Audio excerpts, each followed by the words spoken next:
TDP BJP పొత్తులకు సంబంధించిన big blasting news ఇది. ఢిల్లీలో ఏం జరగబోతోంది, అలాగే పొత్తు ఫైనల్ అయితే బీజేపీలో ఏ నేత ఏ ఎంపీ టికెట్ ఆశిస్తున్నారు, ప్రాథమికంగా రెండు పార్టీల మధ్య చర్చలు ఎలా మొదలయ్యాయి, ఏం జరగబోతోంది, అప్డేట్స్ అన్ని డీటెయిల్గా చూద్దాం.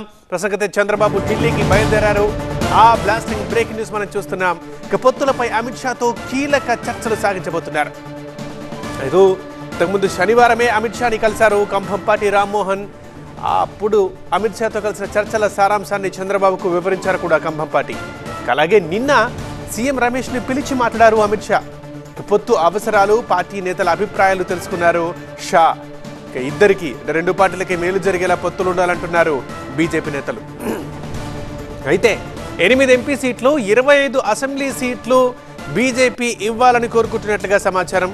కానీ 3 ఎంపీ సీట్లు, 5 నుంచి 10 ఎమ్మెల్యే సీట్లు ఇస్తామని టీడీపీ చెప్తున్నట్లుగా ఇన్ఫర్మేషన్.